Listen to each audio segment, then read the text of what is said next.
සම්මා සම්බුදු සරණයි. ශ්‍රී බුද්ධ වර්ෂ 2564ක් වූ බක් මස පුර තෙලෙස්වක නම් තිතිලත් ශනි දින හෙවත් ව්‍යවහාරික වර්ෂ 2021ක් වූ අප්‍රේල් මාස 24 වන සෙනසුරාදා ශ්‍රී ලංකාවේ වේලාවෙන් පසළු 7 උදා වූ මේ මොහොතේදී ලෝකය පුරා විසිරී සිටින ඔබ අප සෑම සියලු දෙනාම Zoom යොදවන ඔස්සේ අන්තර්ජාලය හරහා සජීවීව මේ සම්බන්ධ වී සිටිනුයේ පෞරාණික තේරවාදය ත්‍රිපිටක අධ්‍යයන වැඩසටහනෙහි 41 වැනි පාඩම සමගයි. පසුගිය පාඩම් 40ක් පුරාවට අපි චිත්ත කාණ්ඩයට අයත් සිත් 89ද, චෛතසික කාණ්ඩයට අයත් චෛතසික 52ද, රූප කාණ්ඩයට අයත් රූප 28ද ඉගෙනගෙන හමාර කරන්නට යෙදුණා.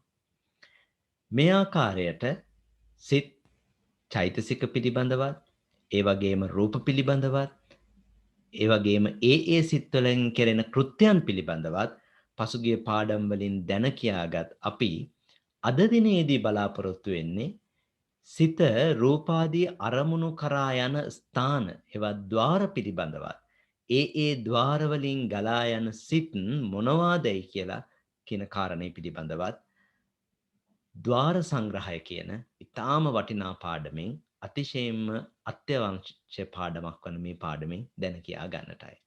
අද දිනේදී මේ උතුම් වැඩසටහනට අපට මාර්ගෝපදේශකත්වය සපයන අපේ ගෞරවනීය ආචාර්යයන් වහන්සේ මහනුවර අම්පිටිය උඩගම චිත්ත විවේකාශ්‍රමාදිවාසී නම කියන්නට අවසරයි පූජනීය විනයාචාර්ය ගලේවෙල ඥාන දස්සන ස්වාමීන්ද්‍රයන්න් වහන්සේයි. අපගේ ගෞරවනීය ආරාධනය බොහෝමත්ම කාරුණිකව පිළිගෙන පරම ගම්භීර වූ මේ අභිධර්මාර්ථය අපට වටහා ගත හැකි ආකාරයෙන් විස්තර කර දීමට දිවාරය වෙහෙසෙමින් ඒ අවශ්‍ය කරන්නා වූ පාඩම් සටහන් සකස් කර දෙමින් ඒ පාඩම් සටහන් සකස් කළ පසු ඒවායේ නැවතත් සෝදු පිටපත් බලමින් ඒවායේ කුඩා හෝ අඩුපාඩුවක් නොතිබෙන්නට කටයුතු සම්පාදනය කරමින් අපටත් අවශ්‍ය මාර්ගෝපදේශකත්වය සපයමින් බොහෝමත්ම ඕනෑකමින් බොහෝම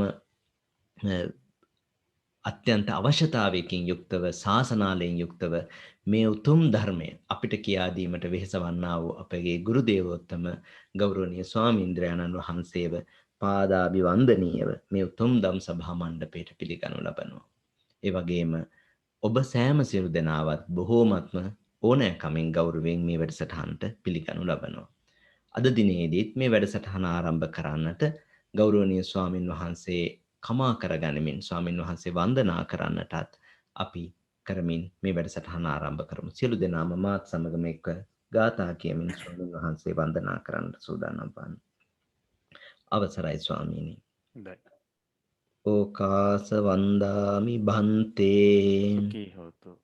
ඕකාස ద్వාරත්තයේන කතං සබ්බං අච්චයං කමත මේ බන්තේ කමාමි කමිතබ්බං.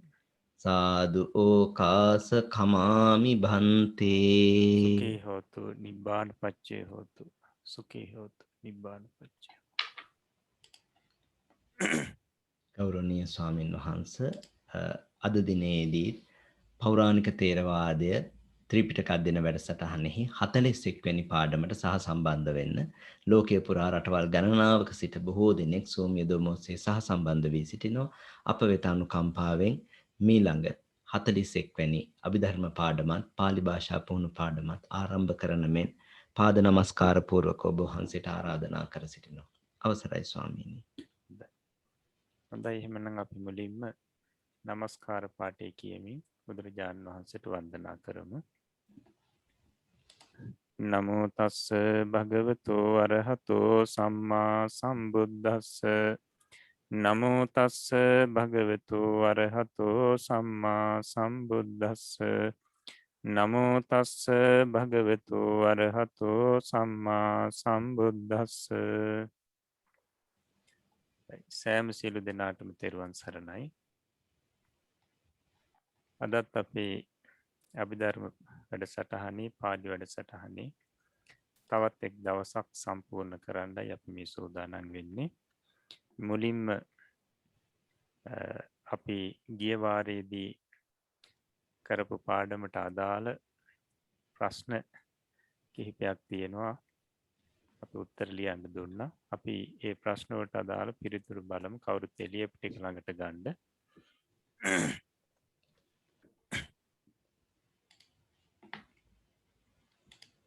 අපි රූප 28 සම්බන්ධයෙන් තිබුණේ ප්‍රශ්න.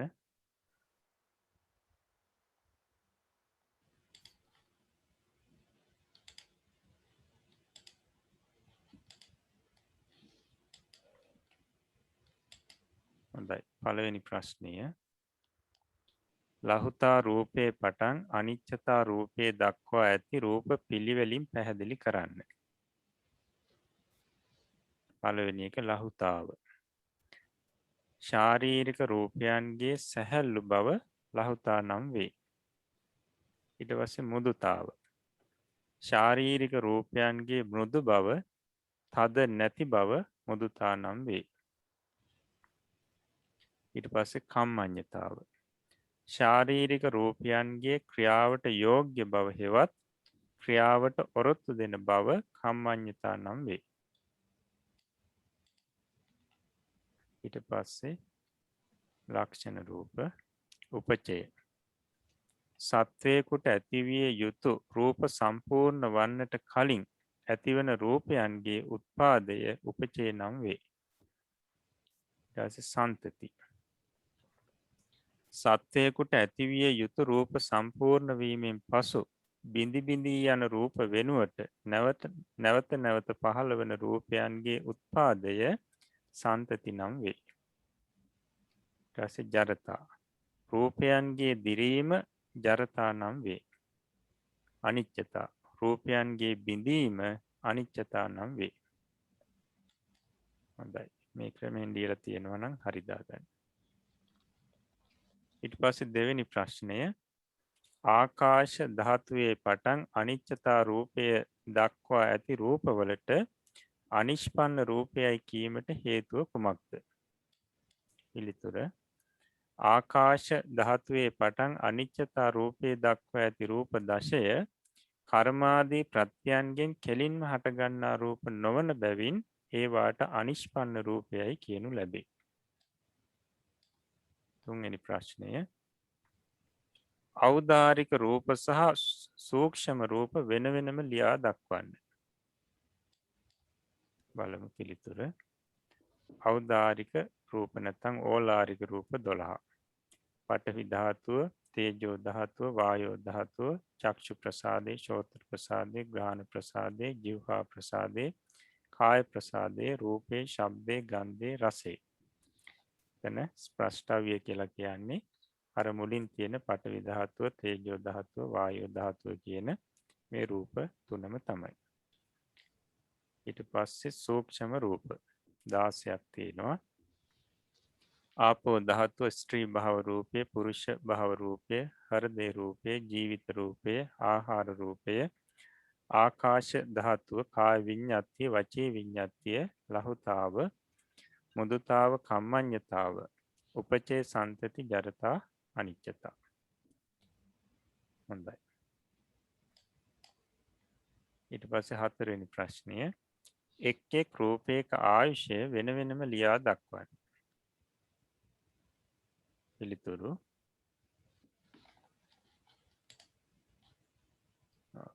බලන්න ඉස්සලම තියෙන පඨවි ධාතුව. පඨවි ධාතුවේ ආයුෂය චිත්තක්ෂණ 17යි. ආපෝ ධාතුව ආයුෂය චිත්තක්ෂණ 17යි. තේජෝ ධාතුව ආයුෂය චිත්තක්ෂණ 17යි. වායෝ ධාතුව ආයුෂය චිත්තක්ෂණ 17යි. චක්ෂු ප්‍රසාදේ ආයුෂය චිත්තක්ෂණ 17යි.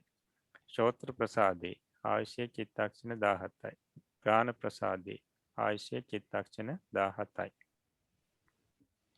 ඊට පස්සේ જીවහා ප්‍රසාදේ ආයුෂය චිත්තක්ෂණ 17යි. කාය ප්‍රසාදේ ආයුෂය චිත්තක්ෂණ 17යි. රූපය කියන්නේ වර්ණ රූපේට ආයුෂය චිත්තක්ෂණ 17යි. ශබ්දේ ආයුෂය චිත්තක්ෂණ 17යි. ගන්ධය ආයුෂය චිත්තක්ෂණ 17යි. රසේ ආයුෂය චිත්තක්ෂණ 17යි. ඊට පස්සේ ස්ප්‍රස්ටව්‍ය කියලා කියන්නේ අපි ස්ප්‍රස්ටව්‍ය ආයුෂය කොච්චරද කියලා ඇහුවොත් කියන්නේ චිත්තක්ෂණ 17යි කියලා. එතකොට මෙතන මේ ස්ප්‍රස්ටව්‍ය කියලා කියන්නේ අර මුලින් 1 3 4 කියන අංක යටතේ අපි කහ පාටින් පසුබිම දක්වලා තියෙන ඒ රූප 3.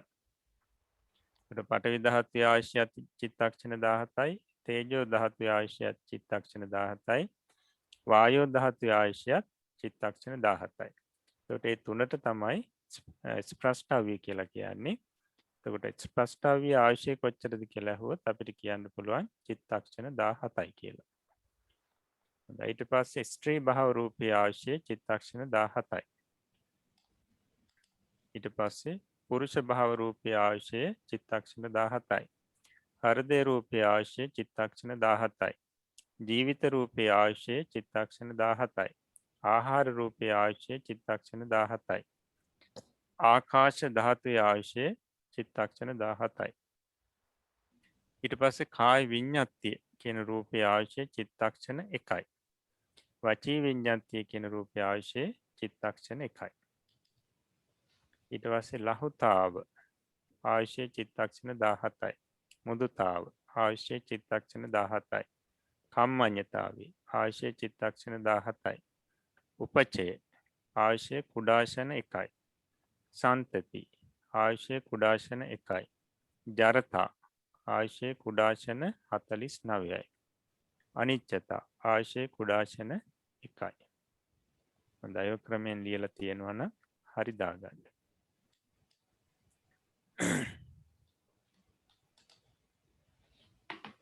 හොඳයි. එතකොට අපිට අද තියෙන්නේ ద్వාර සංග්‍රහය කියන පාඩම. අපි රූප 28ම ඉගෙන ගත්තා. ඊට පස්සේ අපි එදා මතක් කරා නැවත රූප 28න් පස්සේ අපි මුලට එනවා. නැවත අපි මුලින් කරපු පාඩමට සම්බන්ධ වෙනවා. අපි මේ පාඩමට කලින් කෘත්‍ය සංග්‍රහය පාඩම කරා. දැන් අපිට තියෙන්නේ ద్వාර සංග්‍රහය. හොඳයි කියන්නකෝ.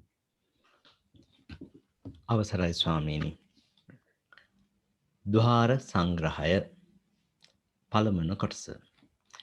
ඇතුළු වන පිටවන ස්ථානවලට ద్వාරයයි කියනු ලැබේ. රූපාදී අරමුණු සත්ව సంతාණයට ඇතුළු වන්නා වූද සිත රූපාදී අරමුණු කරා යන්නා වූද ස්ථාන සත්වයන්ගේ ශරීරවලද ඇත්තේය. මේ අභිධර්මයෙහි ඒවා ద్వාර නාමයෙන් හඳුන්වනු ලැබේ. රූපාදී ආරම්මණයන් කරා සිත් පරම්පරා ගලාගෙන යන්නේ ඒ ద్వාරවලිනි. එබැවින් අභිධර්මය උගන්නා තැනැත්තා විසින් ඒ ద్వාර ගැනද දැන සිටිය යුතුය. චක්කු ద్వාරය, සෝත ద్వාරය, ගාන ద్వාරය, જીවහා ద్వාරය, කාය ద్వාරය, මනෝ ద్వාරය කියා ద్వාර 6ක් ඇත්තේය. ඇසේ කළුඉංගිරියාව මැද ඉදිරියෙහි ඇති වස්තුන්ගේ ඡායා රූප වැටෙන තැනක් ඇත්තේය. එය ප්‍රමාණයෙන් උකුණු හිසක් පමණ බව කියා තිබේ. එයට චක්ෂු ප්‍රසාදයයිද කියනු ලැබේ. චක්කු ద్వාරයයි කියනුයේ එයටය. ඉදිරියේ ඇති වස්තුන්ගේ ඡායාරූප එහි වැටීම රූපාරම්මණය සත්ව సంతාණයට ඇතුල් වීමය. ඒ නිසා පිටත ඇති රූපය පිළිබඳව පංචද්වාරා වජ්ජන චක්කු විඥාන සම්පටිච්ඡන සම්තීරණාදී සිත් පරම්පරාවක් ඇතිවීම එතැනින් රූපාරම්මණය කරා සිත යාමය. මෙසේ රූපාරම්මණය ඇතුළු වීමත් සිත් පිටවීමත් සිදුවන බැවින් චක්ෂු ප්‍රසාදය ద్వාරයක් වේ. කනෙහි ශබ්දය ගැටෙන ශබ්දය පිළිඹිඹු වන තැනක් ඇත්තේය. එයට ශ්‍රෝත ප්‍රසාදයයිද කියනු ලැබේ. ශ්‍රෝත ප්‍රසාදය සෝත ద్వාරයය. නාසයෙහිද ගන්ධය දැනගන්නා සිත් ඇතිවීමට හේතු වන පරිදි ගන්ධයන් ගැටෙන තැනක් ඇත්තේය. එයට ග්‍රාණ ප්‍රසාදයයි කියනු ලැබේ. ගාහනද්වාරයයි කියනුයේද එයටය. දිවෙහිද රසය ගැටෙන තැනක් ඇත්තේය. එයට ජිව්හා ප්‍රසාදයයි කියනු ලැබේ. ඒ ජිව්හා ප්‍රසාදය ජිව්වා ద్వාරයය. ස්පර්ශය දැනගැනීමට උපකාර වන එක්තරා සූක්ෂම දෙයක් ශරීරයේ පැතිරී ඇත්තේය. එයට කාය ප්‍රසාදයයි කියනු ලැබේ. කායද්්වාරයයි කියනුයේද ඒ කාය ප්‍රසාදයටමය. පංච ප්‍රසාදයන් පිළිබඳව විස්තර රූපකාණ්ඩයේදී දත හැකිවනු ඇත. භවාංගයයි කියනු ලබන ප්‍රකෘති චිත්තයම මනෝද්වාරයය. පංචද්වාරයේ දැනගන්නට ලැබෙන රූප ශබ්දාදී අරමුණු පසත් පංචද්වාරයට අවිෂය නොයෙක් දේ දැනගැනීමට මනෝද්වාරය උපකාර වේ. හොඳයි. එතකොට ద్వාර සංග්‍රහය පළවෙනි පාඩමේ පළවෙනි කොටස. එතන පැහැදිලි කරනවා ඇතුළු වන පිටවන ස්ථාන වලට ద్వාරයයි කියනු ලැබේ කියලා. එතකොට ඇතුළු වන පිටවන ස්ථාන වලට ద్వාර කියලා කියනවා. එහෙම නැත්නම් අපි කියන දොරටු කියලා. ద్వාර කියලා කියන්නේ දොරටුව කියන අර්ථය. එහෙම නැත්නම් ඇතුළු වීමට පිටවීමට අවකාශ ඇති තැනට කියනවා ద్వාරය කියලා. දොරටුව. දැන් සාමාන්‍යයෙන් අපි අද දොර කියලා කියන්නේ. නේද? එතකොට ඇතුළේ ඉන්න අයට පිටට යන්න පුළුවන්, පිටේ ඉන්න අයට ඇතුළට එන්න පුළුවන්. එතකොට ඇතුළේ ඉන්න අයට පිටට යන්න අවකාශය ඇති තැනට, පිටේ ඉන්න අයට ඇතුළට එන්න අවකාශය ඇති තැනටත් කියනවා අපි දොර කියලා. එහෙම නැත්නම් ద్వාරය කියලා කියනවා. එතකොට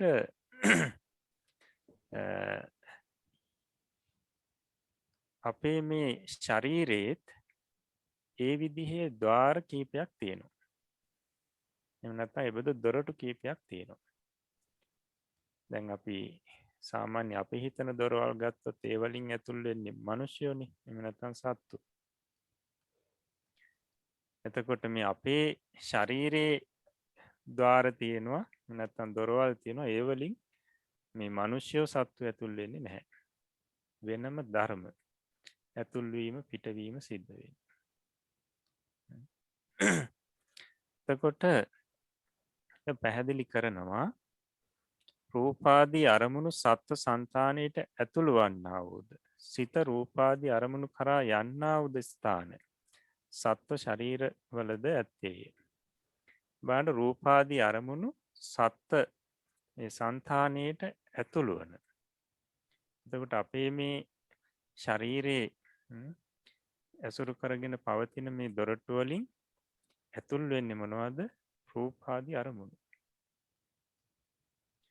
ඒ වගේම ඒ සිත රූපාදී අරමුණු කරා යෑමත් මෙන්න මේ දොරටු වලින් සිද්ධ වෙනවා. රූපාදී අරමුණු මේ సంతානෙට නැත්නම් අපේ මේ චිත්ත සංතතියට සිත් පරම්පරාවට ඇතුල් වෙන්නේ මේ දොරටු වලින්. ඒ වගේම ඒ අරමුණු නැත්නම් සිත ඒ අරමුණු වලට අරමුණු කරා යන්නේත් මේ දොරටු වලින්. එතකොට රූපාදී අරමුණු ඇතුළු වෙනවා. ඒ වගේම සිත ඒ අරමුණු කරා යනවා. එතකොට මෙන්න මේ සඳහා පාවිච්චි වෙන්නේ මේ ద్వාර දොරටු. ඒ ශරීරයේ තියෙන අපි සම්බන්ධව තියෙන දොරටු වලින් තමයි ඒ කටයුත්ත වෙන්නේ. එතකොට අන්නේ දොරටු වලට සත්ව ශරීරවල තියෙන මේ දොරටු වලට අභිධර්මයේ කියනවා ద్వාර කියලා. ద్వාර කියලා කියන මේ දොරටු කියන අර්ථයම තමයි. රූපාදී ආරම්මණයන් කරා සිත් පරම්පරා ගලාගෙන යන්නේ ඒ ద్వාර වලිනි. අන්න රූපාදී අරමුණු කරා මේ සිත් පරම්පරාව ගලාගෙන යන්නේ ඒ දොරටු වලින්. එහෙම නැත්නම් අපි කියන්නේ සිත් දැන් ගලාගෙන යනවා කියලා කිව්වට මෙතන මේ අදහස් කරන්නේ ඒ අරමුණු ඒ රූපාදී අරමුණු කිරීම වශයෙන් සිත් පහළ වෙන්නේ මේ ద్వාරවල.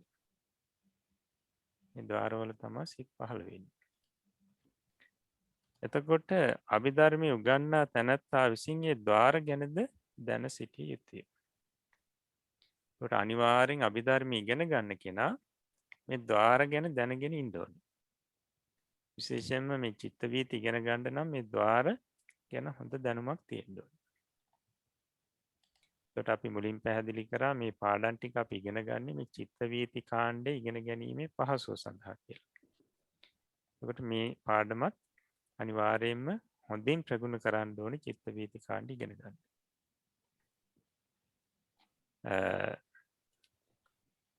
ඊට පස්සේ දැන් ඒ විදිහේ ద్వාර දොරටු අපේ ශරීරයේ තුල තියෙන මේ දොරටු මොනවද කියන එක පැහැදිලි කරනවා. නැත්නම් ద్వාර මොනවද? චක්ෂුද්්වාරේ එකක් චක්ෂුද්්වාරේ. ඊළඟ එක සෝතද්්වාරේ. ඊළඟ එක ගාහනද්්වාරේ. ඊළඟ එක ජීවහාද්්වාරේ. ඊළඟ එක කායද්්වාරේ. අවසාන එක මනෝද්්වාරේ. එතකොට බලන්න දොරටු තියෙනවා නැත්නම් ద్వාර තියෙනවා 6ක්. මේ సంతානයේ රූපාදී අරමුණු ඇතුළු වෙන ඒ වගේම රූපාදී අරමුණු වෙත මේ සිත් යන දොරටු නැත්නම් ద్వාර තියෙනවා 6ක්. 6ට වැඩි අය නැහැ. 6යි තියෙන්නේ.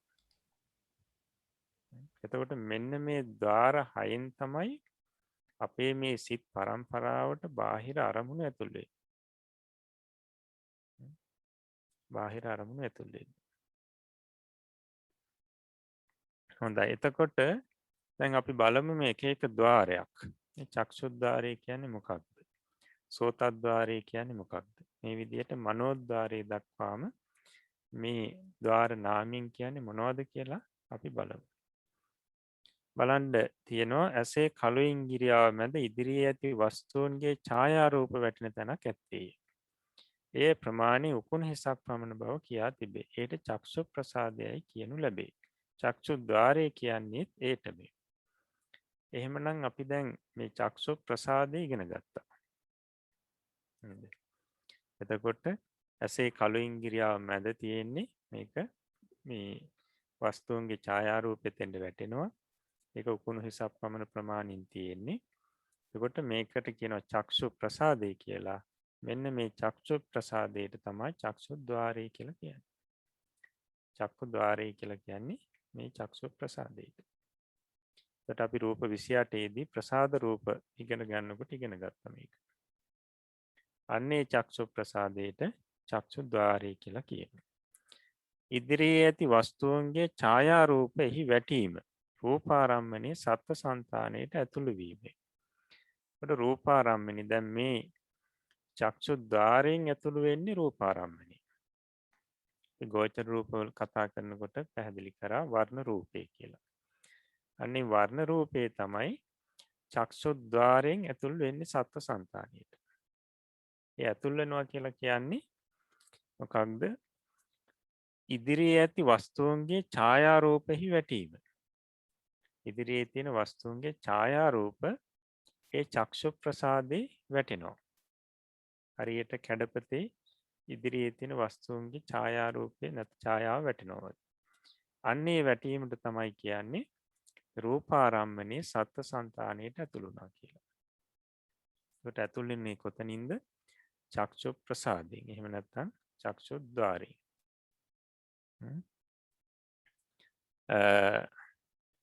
ඒ නිසා පිටත ඇති රූපය පිළිබඳව පංචද්වාරා වජ්ජන චක්කු විඤ්ඤාණ සම්පටිච්ඡන සම්තීර්ණාදී සිත් පරම්පරාවක් ඇතිවීම ඒ තැනින් රූපාරම්මණය කරා සිත යාමේ. දැන් ඒ චක්ෂු ප්‍රසාදේ රූපේ බාහිර වස්තුන්ගේ ඡායාව වැටුණට පස්සේ මොකද වෙන්නේ? අන්න ඒ අරමුණු කර ගනිමින් මේ පංචද්වාරා වජ්ජන ඊට පස්සේ චක්කු විඤ්ඤාණ සම්පටිච්ඡන සම්තිර්ණාදී සිත් 15 වෙනවා. ඒ අරමුණු කරගෙන. අන්නේ 15 වීමට තමයි කියන්නේ. එතකොට මේ අර ద్వාරයෙන් බාහිර අරමුණු කරා සිත යෑම කියලා. කියන්නේ එතනින් චක්ෂු ප්‍රසාදයෙන් ඒ අරමුණ කරා සිත යෑම කියලා කියන්නේ මෙන්න මේ සිත් 15 වීම. ඇත්තටම ඒ චක්ෂු ප්‍රසාදයේ තුලින් සිත යන්නේ නැහැ කොහෙටවත්. දැන් ద్వාරයෙන් සිත යන්නේ නැහැ. නමුත් මෙතන යෑම කියලා අදහස් කරන්නේ අන්න ඒ ඡායාරූප නැත්නම් ඒ වස්තුවේ ඡායාව අරමුණු කරගෙන සිත් 15 වීම. ඒකට ඒ ඡායාවට අයිති වස්තුව බාහිරනේ තියෙන්නේ. එතකොට ඒ වස්තුව අරමුණු කරා කියලා කියන්නේ සිත හරියට ඒ ద్వාරයෙන් පිටතට ගියා වගේ. පිටතට යෑමක් වෙන්නේ නැහැ. ඒකයි මෙතන පැහැදිලි කරන්නේ සම්තිර්ණාදී සිත් පරම්පරාවක් ඇතිවීම ඒ තැනින් රූපාරම්මණය කරා සිත යෑමයි කියලා. රූපාරම්මණය කරා සිත යනවා හා සමානයි. ඒ සිත් 15 වීම කියන්නේ. මෙසේ රූපාරම්මණයේ ඇතුළු වීමත් සිත් පිටවීමත් සිදුවන බැවින් චක්ෂු ප්‍රසාදයේ ద్వාරයක් වේ. අන්න එතකොට චක්ෂු ප්‍රසාදයේ ద్వාරයක්. ඒ රූපාරම්මණයේ ඇතුල් වෙනවා. ඒ වගේම ඒ අරමුණු කරගෙන සිත් පිට වෙනවා. ඒ නිසා මේක ద్వාරයක්. ඒ නිසා කියනවා චක්ෂු ප්‍රසාදයට චක්කු ద్వාරය කියලා. එතකොට බුදුරජාණන් වහන්සේ දේශනා කරන්නේ මේවා සංවර කරගන්න. මේ රූපාරම්මනාදී ඇතුල් වෙන්නේ මේ දොරටු වලින්. ඒවා සංවර කරගන්න කියනවා. ඒවා සංවර කරගන්න කියලා කියන්නේ ඒවා නිසා ඇතිවෙන ඒවා නිසා අකුසල් සිත් වලට ඇති වෙන්න දෙන්නේ නැතුව කුසල් සිත් රූපාවචර අරූපාවචර ආදී මේ සිත් ලෝකෝත්තර සිත් උපදව ගන්න කියන එක. හොඳයි. ඊට පස්සේ කනෙහි ශබ්දය ගැටෙන ශබ්දය පිළිබිඹු වන තැනක් ඇත්තේය. ඒට ශෝත්‍ර ප්‍රසාදයයි ද කියනු ලැබේ.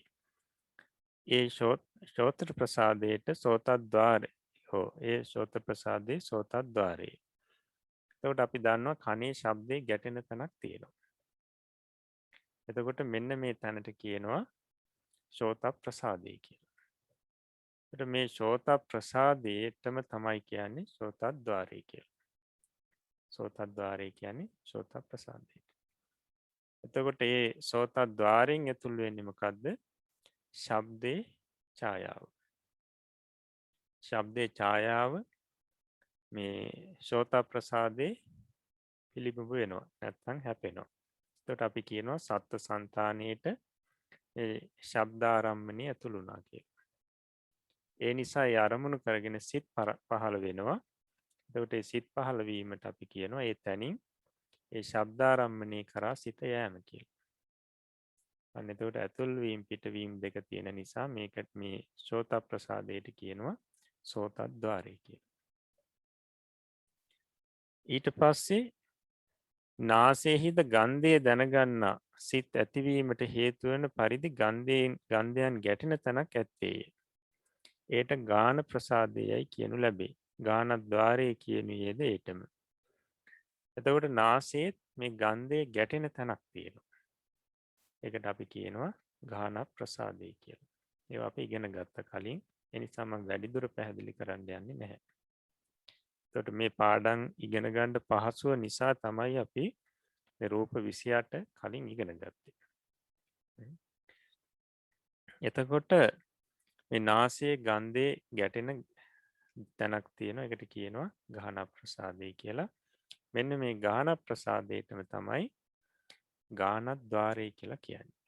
ගානද්්වාරය කියලා කියනවා. එතකොට ඒ ගාන ප්‍රසාදයේ ගන්ධයේ හැපීම අපි කියනවා ගන්ධයේ සත්ත්ව సంతානයේට ඇතුළු වුණා කියලා. ගන්ධයේ සත්ත්ව సంతානයේට අපේ సంతානයේට ඇතුළු වීම වෙන්නේ ඒ ගාන ප්‍රසාදයේ ගන්ධේ ගැටෙන අවස්ථාවේදී. ඒ අරමුණු කරගෙන සිත් පහළ වෙනවා. එතකොට අන්නේ අරමුණ කරා සිත් එතනින් එතකොට පිට වෙනවා කියලා කියනවා. සිත් පිටවීම සිදු වෙනවා. එතකොට ඇතුළු වීම පිටවීම සිදු වෙන නිසා මේ ගාහන ප්‍රසාදයක් ద్వාරයක්. ඒකට ගාහන ద్వාරය කියලා කියනවා. ඊට පස්සේ දිවෙහි රසය ගැටෙන තැනක් ඇත්තේය. ඒට ජීවහා ප්‍රසාදයයි කියනු ලැබේ. ඒ ජීවහා ප්‍රසාදය ජීවහා ద్వාරයයි. දිවේ තියෙනවා රසය ගැටෙන තැනක් ඒකට කියනවා ජීවහා ප්‍රසාදය කියලා. එතකොට අපි දන්නවා ජීවහා ප්‍රසාදය කියන්නේ මොකක්ද කියලා. එතකොට ඒ ජීවහා ප්‍රසාදයටම තමයි ජීවහා ద్వාරය කියලා කියන්නේ. එතකොට ජීවහා ප්‍රසාදයේ ගැටෙන්නේ රසය. රසේ ජීවහා ප්‍රසාදයේ හැපීමට කියනවා රසාරම්මණය මේ సంతානයට ඇතුළු වීම කියලා. ජීවහා ප්‍රසාදය ඔස්සේ సంతානයට රසාරම්මණය ඇතුළු වෙනවා. ඒ ආරමුණු කරගෙන මේ ජීවහා විඥානාදී සිත් පහළ වීම කියනවා. ඒ රසයට මේ සිත නැත්නම් අපි කියන්නේ රසයේ අරමුණු කරගෙන සිත පහළ වීම නැත්නම් රසයට සිත යෑම. අන්න එතකොට එතනින් රසය කරා සිත යනවා. ඒකට ඇතුළු වීම පිටවීම දෙක මෙතනදිත් තියෙනවා මේ ප්‍රසාදයේ. ඒ නිසා මේකට කියනවා ජීවහා ద్వාරය කියලා. ඒකත් දොරටුවක්. ඊට පස්සේ ස්පර්ශය දැන ගැනීමට උපකාර වන එක්තරා සූක්ෂම දෙයක් ශරීරයේ පැතිර ඇත්තේ. ඒට කාය ප්‍රසාදයයි කියනු ලැබේ. කාය ద్వාරයයි කියන්නේද ඒ කාය ප්‍රසාදයටමය.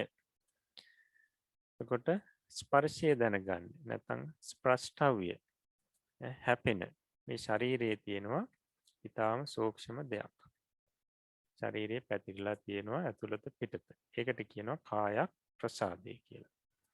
පඨවි තේජෝ වායෝ කියන මේ රූපයන් හැපෙන මේ ශරීරය ඇතුළත පිටත තියෙන මේ සූක්ෂම රූපයට කියනවා කාය ප්‍රසාදය කියලා. කාය ප්‍රසාදයටම තමයි කාය ద్వාරය කියලා කියන්නේ. එතකොට පඨවි තේජෝ වායෝ ආදී මේ පඨවි තේජෝ වායෝ කියන මේ රූපයන්ගේ හැපීම කාය ප්‍රසාදයේ හැපීමට කියනවා අන්න ස්ප්‍රෂ්ඨව්‍ය මේ సంతානයට ඇතුළු වීම කියලා. ඊට පස්සේ ආරමුණු කරගෙන සිත් පහළ වෙනවා.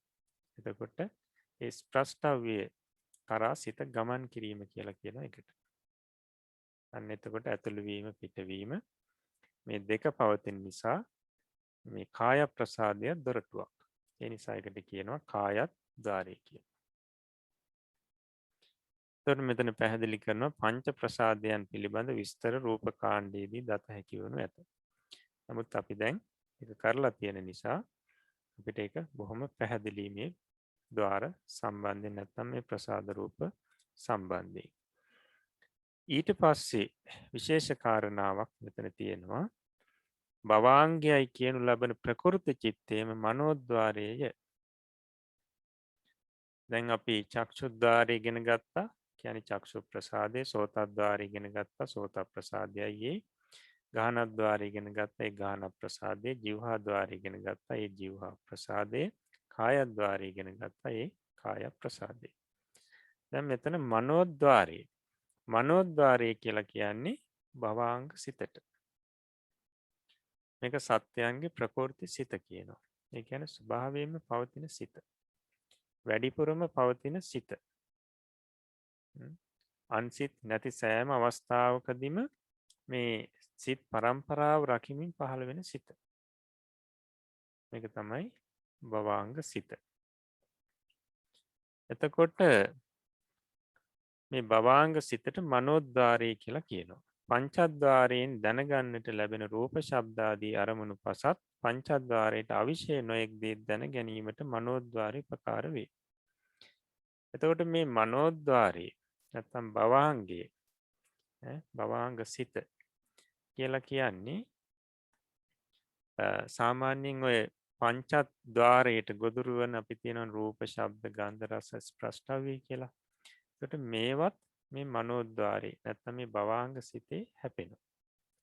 ඒකට මේවත් සත්ව సంతානෙට ඇතුළු වෙනවා මේ භවාංග සිතින්.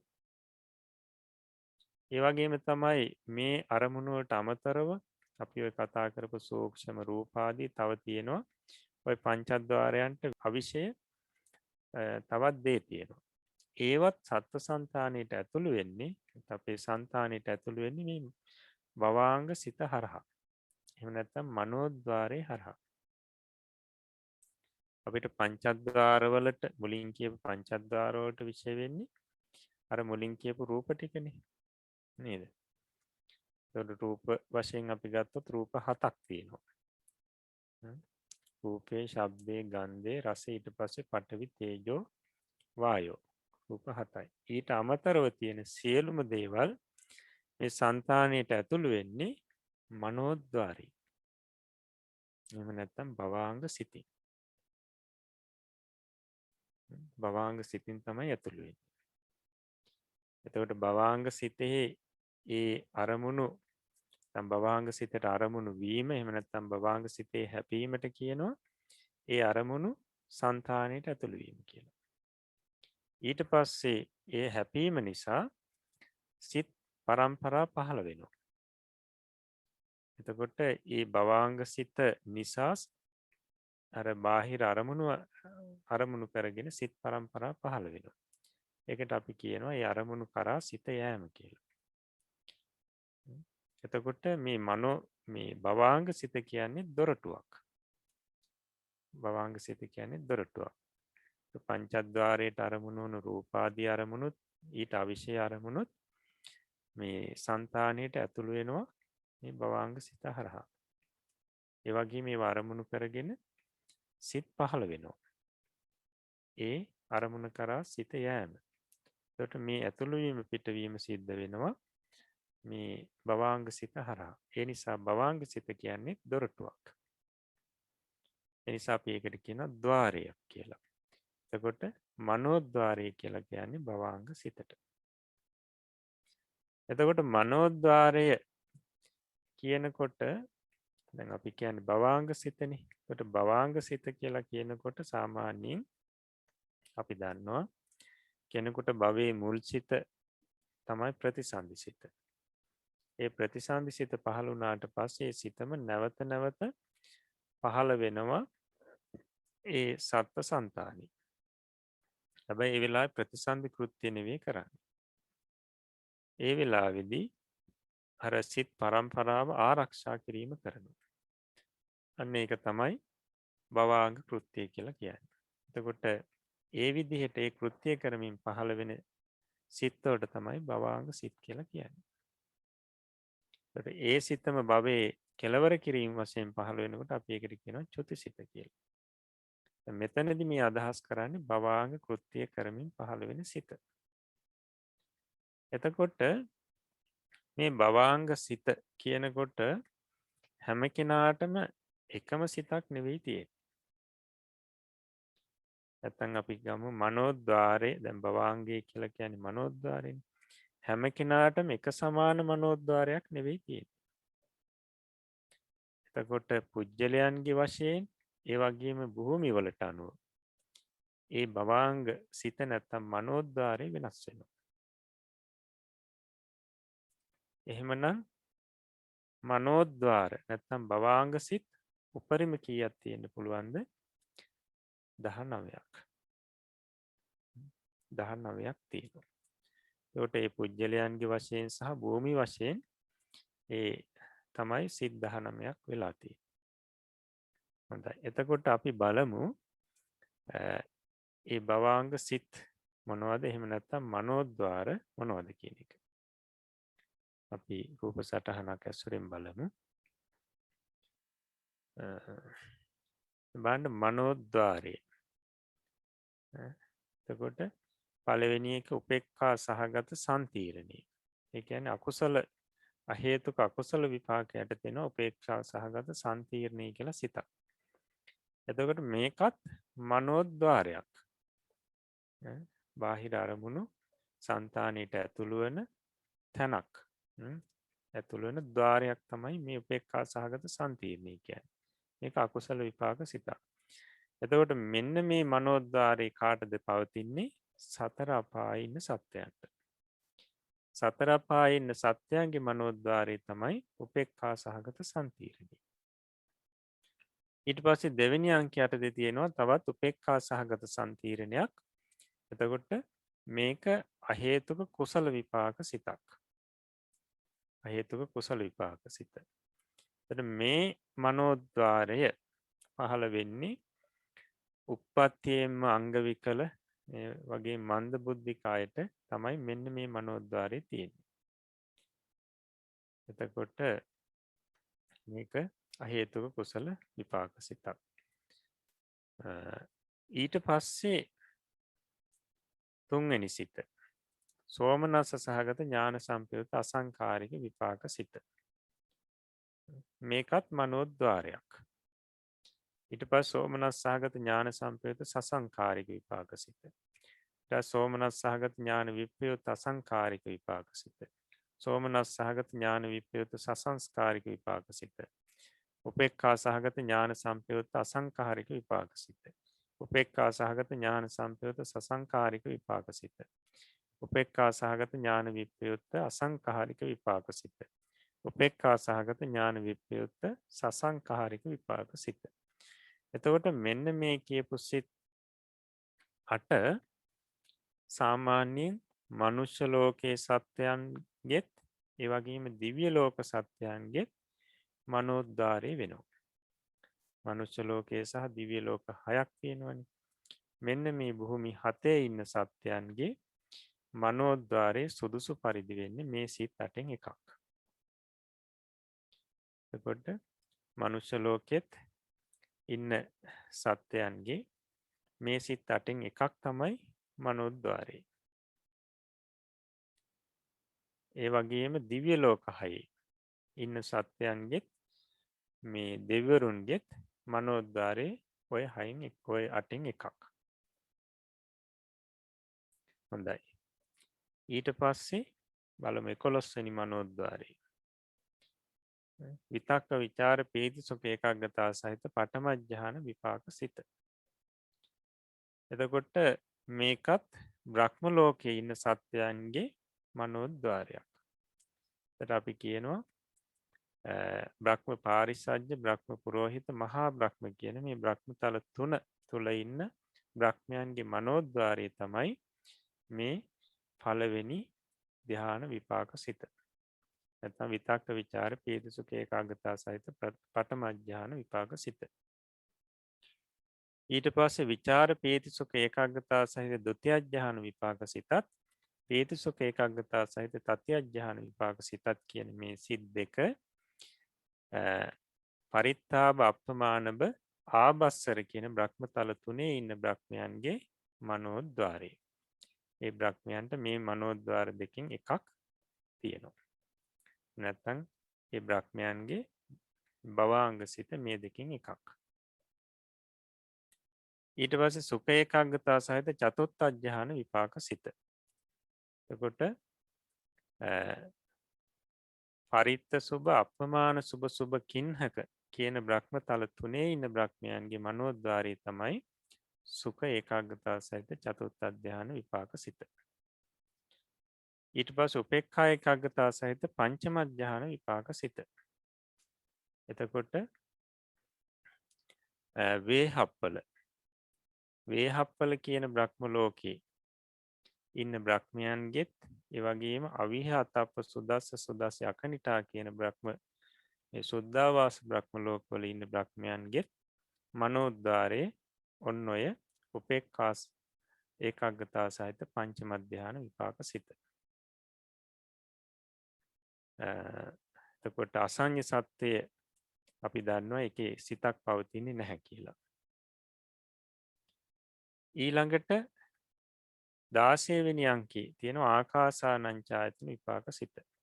මේ සිත ආකාසානංචායතන කියන මේ අරූප බ්‍රහ්ම ලෝකේ බ්‍රහ්මයන්ගේ මනෝද්වාරය.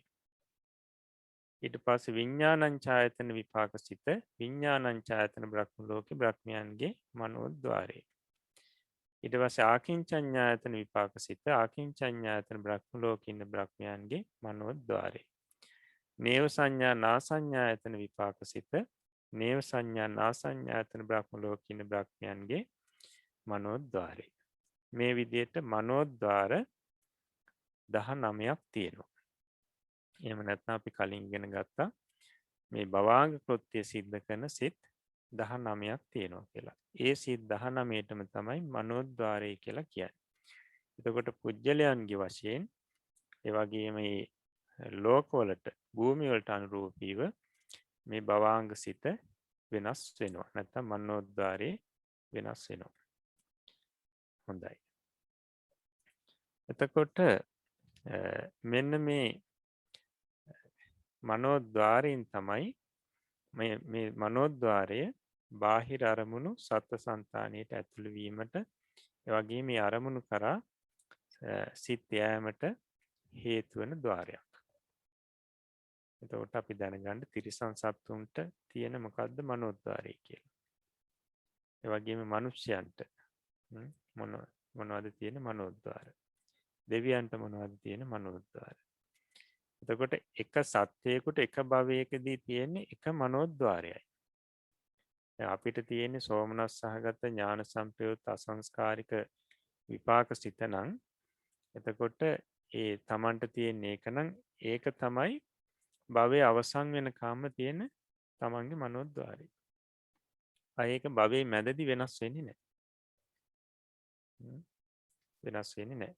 තිරිසන් සත්තුන්ට තියෙන්නේ උපේක්ඛා සහගත සම්තීරණී. අකුසල විපාක අහේතුක අකුසල විපාකේ. එතකොට හැම තිරිසන් සත්වයකටම නැත්නම් සතර අපායක සත්‍යයන්ට තියෙන ඒ සිත. එතකොට ඒකයි වෙනස් වෙන්නේ නැහැ භවයේ මැදදී. එතකොට අපි කතා කරා ඔය භාව රූප ගැන. එතකොට ස්ත්‍රී භාව රූප, පුරුෂ භාව රූප මේවා වෙනස් වෙන්න පුළුවන් කියලා භවයේ මැදදී. නමුත් භවාංග සිත වෙනස් වෙන්නේ නැහැ. නැත්නම් මනෝද්වාරය වෙනස් වෙන්නේ නැහැ. මනෝද්වාරේ එකමයි. හොඳයි. එතකොට අපි ඉගෙන ගත්තා දැන් මේ බාහිර අරමුණු සත්ත්ව సంతානෙට ඇතුළු වෙන ඒ අරමුණු කරා සිත යන දොරටු තියෙනවා 6ක් මේ සත්‍යයන් සම්බන්ධයෙන්. අන්නේ දොරටු 6 තමයි චක්ෂුද්්වාරේ, සෝතද්්වාරේ, ගහනද්්වාරේ, ජීවහද්්වාරේ, කායද්්වාරේ සහ මනෝද්්වාරේ. මනෝද්්වාරේ. හොඳයි. ඊට පස්සේ අපිට තියෙන්නේ දෙවෙනි කොටසේ පාඩමේ ద్వාර සංග්‍රහය එකක් කියන්නකෝ. අවසරයි ස්වාමීනි. පංචද්වාරා වජ්ජනය, චක්කු විඤ්ඤාණ දෙකය, සම්පටිච්ඡන දෙකය, සම්තීරණ තුනය, ව්‍යවස්ථාපන හෙවත් මනෝද්වාරා වජ්ජන සිතය, කාමාවචර ජවන් 29ය, තදාලම්බන 11ය යන සිත් 46 චක්කුද්්වාරෙහි උපදනා සිත්ය. පංචද්වාරා වජ්ජනාදී වශයෙන් සිත් දක්වන ලද්දේ චක්කුද්්වාරෙහි සිත් උපදනා පිළිවෙල අනුවය. කියන ලද පරිදි සිත් ගණන එකතු කළහොත් 49ක් වේ. එසේ වන්නේ සම්තීරණ 3 තදාලම්බන වලදී නැවතත් 80 වන බැවිනි. නියම වශයෙන් සිත් ගණන ලැබෙන්නට වරක් ගණන්ගත් සම්තීරණ අතහැර දමා තදාලම්බන 8ක් වශයෙන් ගණන්ගත යුතුය. මෙහි තදාලම්බන 11ක් කියනුයේ සම්තීරණ 3 තදාලම්බන වශයෙන්ුත් ඇතිවන නිසාය. චක්ෂුද්්වාරෙහි උපදනා සිත් 46 අතරින් එහිම උපදනා සිත් ඇත්තේ චක්ෂුර් විඤ්ඤාණ දෙක පමණකි. ඉතිරි සිත් 44 සෝත ගාන ජීවහා කාය යන ద్వාර සතරෙහිද උපදී. ඒවායින් කොටසක් මනෝද්වාරයෙහිද උපදී. චක්ෂුර් විඤ්ඤාණද්වය හැර චක්ෂුද්්වාරයෙහි උපදනා සිත් 44ය සෝත විඤ්ඤාණ දෙකය යන සිත් 46 සෝතද්්වාරයෙහි උපදනා සිත්ය. මුලින් කී සිත් 44ය ගාන විඤ්ඤාණ දෙකය යන සිත් සසාලිස ගානද්වාරෙහි උපදී.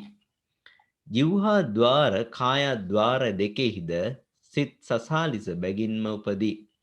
ඉහත කී සිත් 44ට ජිව්හා විඤ්ඤාණ දෙක හා කාය විඤ්ඤාණ දෙක එකතු කොට සිත් ගණන් ගත යුතුය. චක්ෂුරාදී ద్వාර පසෙහිම උපදින්නේ කාමාවචර සිත් 54ය. රූපාවචර අරූපාවචර ලෝකෝත්තර සිත් පංචද්වාරයෙහි නූපදී. මනෝද්වාරයෙහි මනෝද්වාරා වජ්ජනය ජවන් 55ය තදාලම්බන 11 යන සිත් 67 උපදී. ප්‍රතිසන්දි භවාංග චුති කෘත්‍යයන් සිදු කරන සිත් 19ය. ඒවාම මනෝද්වාරය වන බැවින් ద్వාරවල නූපදින සිත්ය. ඒවා ద్వාර විමුක්ත චිත්තයෝය. ඉතිරි සිත් 70 ద్వාරවල උපදින සිත්ය. ඒවා ద్వාරික චිත්ත නම් වේ. 90ක් වූ සිත් අතර එක ద్వාරයක පමණක් උපදින සිත්ද ඇත්තේය. ద్వාර පසක උපදින සිත්ද ඇත්තේය. ෂඩ්ද්වාරයෙහිම උපදනා සිත්ද ඇත්තේය. විටක ద్వාරිකත් විටක ద్వාර විමුක්තත් වන සිත්ද ඇත්තේය. සෑම කල්හිම ద్వාර විමුක්ත සිත්ද ඇත්තේය. ද්විපංච විඤ්ඤාණ දශය මහත්ගත ලෝකෝත්තර ජවන් සවිස්සය යන සිත් සතිස එක ద్వාරයක පමණක් ඇතිවන සිත්ය. මනෝ ධාතුව යයි කියනු ලබන පංචද්වාරා වජ්ජනය හා සම්පටිච්ඡන දෙක පංචද්වාරික සිත්ය. සෝමනස සහගත සම්තිරණය මනෝද්වාරා වජ්ජනය කාම ජවන් 29 යන සිත් 31 ద్వාර සයෙහිම උපදනා සිත්ය. උපේක්ෂා සහගත සම්තිරණය මහා විපාක 8 යන සිත් 9 විටක ෂඩ්ද්වාරිකද විටක ద్వාර විමුක්තද වේ. ඒ සිත් තදාලම්බන කෘත්‍යයෙන් ෂඩ්ද්වාරයෙහිම උපදී. ප්‍රතිසන්දි භවාංග චුති කෘත්‍යයන්ගේ වශයෙන් උපදනා කල්හි ద్వාර විමුක්ත වේ. මහත්ගත විපාක 9 සෑම කල්හි ద్వාර විමුක්තය. හොඳයි. එතකොට ద్వාර සංග්‍රහයේ පාඩමේ දෙවෙනි කොටස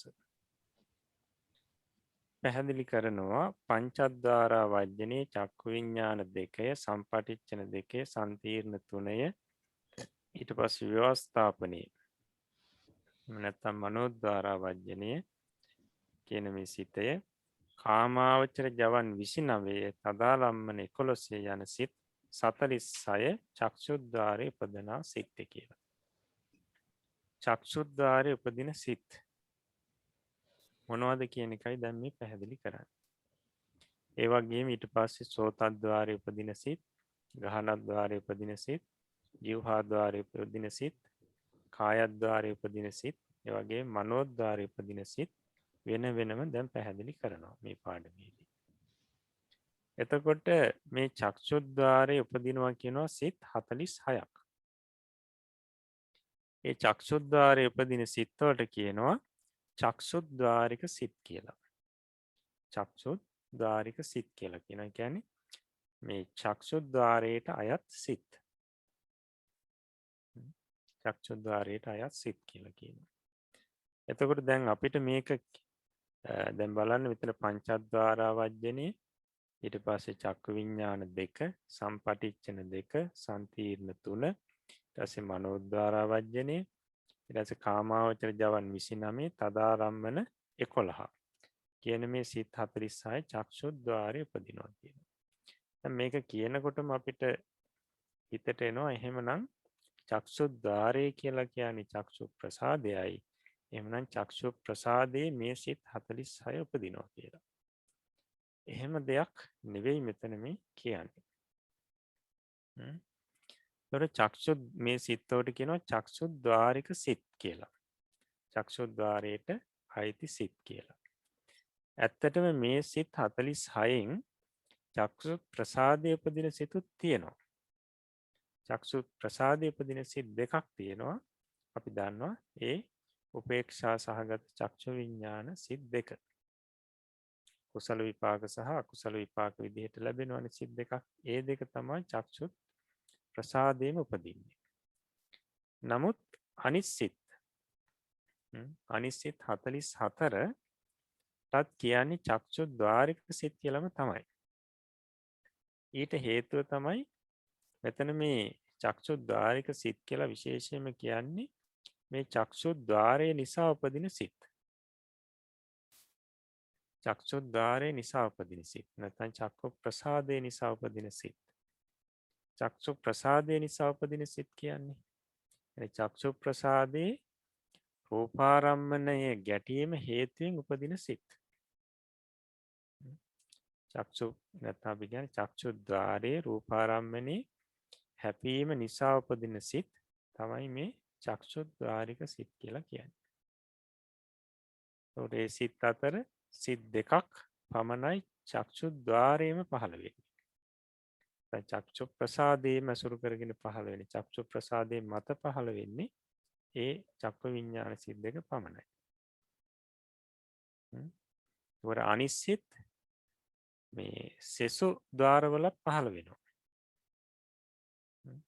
සෙසු ద్వාරවල පහළ වෙනවා. හොඳයි අපි බලමු.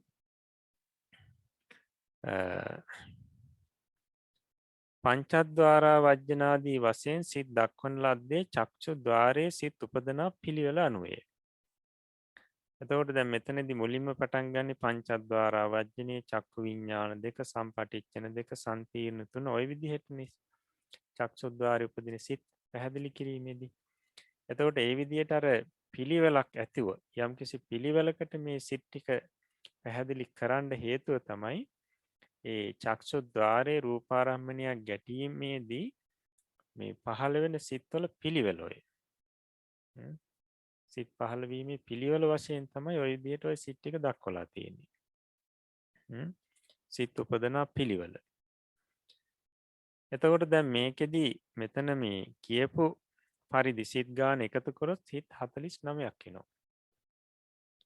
බලන්නක පංචද්වාරා වජ්ජනේ චක්කු විඥාන 2යි ඊට සම්පටිච්ඡන 2යි සම්පීර්ණ 3යි ඊට පස්සේ වොත්තපනේ නැත්නම් මනෝද්වාරා වජ්ජනේ සිත ඊට පස්සේ කාමාවචර ජවන් 29යි තදාරම්මන 11යි. ඔක්කොම එකතු වෙනකොට 49ක් එනවා. හැබැයි මෙතන පැහැදිලි කරන්නේ චක්ෂුද්වාරයේ උපදින සිත් තියෙන්නේ 46යි කියලා. ඒකට හේතුව තමයි සම්පීර්ණ වශයෙන් නැත්නම් සම්පීර්ණ 3 තදාරම්මන 11යි ඇතුළත්. තදාරම්මන 11යිදී සම්පීර්ණ 3 එනවා. ඒක මතකයේ තියාගන්න. එතකොට මුලින් පැමිණිච්ච සිත් නැවත පසුව පැමිණෙනකොට අපි ඒවා එකතු කිරීමේදී ගණන් ගන්නේ නැහැ. සම්පූර්ණ සිත් වශයෙන් එකතු කරනකොට ඒ මුලින් ආපු සිත් නැවතෙනකොට ඒ සිත් අයින් කරලා තමයි ගාන හදන්නේ. නියම වශයෙන් සිත් ගන්නට ලැබෙන්නට වරක් ගණන්ගත් සම්තිරණ අතහැර දමා තදාරම්මන 8ක් වශයෙන් ගණන් ගත යුතුයි කියන්නේ එකයි. තදාරම්මන 11ක් වුණාට එකකින් 8යි අපි ගන්නෙ මොකද සම්තිර්ණ 3ක් එතන තිබුණාට ඒක සම්තිර්ණ මේ කලිනුත් එනවා සම්තිර්ණ කෘත්‍යයේදී. මෙහි තදාරම්මන 11ක් කියන ලදී සම්තිර්ණ 3 තදාලම්මන වශයෙන් ඇතිවන නිසායි. හොඳයි. ඒතකොට චක්ෂුද්වාරයේ උපදනා සිත් සසාලිස අතුරින්. ඒ කියන්නේ සසාලිස කියන්නේ 46. අතුරින් එහිම උපදනා සිත් ඇත්තේ චක්කු විඥාන දෙක පමණකි. අන්න බලන්න. ඒ චක්ෂුද්වාරයේම උපදනා සිත් වශයෙන් තියෙන චක්කු විඥාන සිත් දෙක පමණයි. ඉතිරි සිත් 44 සෝතගාන ජීවහා කාය යන ద్వාර 4හිද උපදී. ඉතුරු සිත් සෙසු ద్వාරවලත් උපදිනවා. ඒ වගේම ඒ වයින් කොටසක් මනෝද්වාරයේහිද උපදී. ඒ චක්ෂුද්වාරයේ උපදින කියපු සිත් අතරින් කොටසක් මනෝද්වාරෙත් උපදිනවා.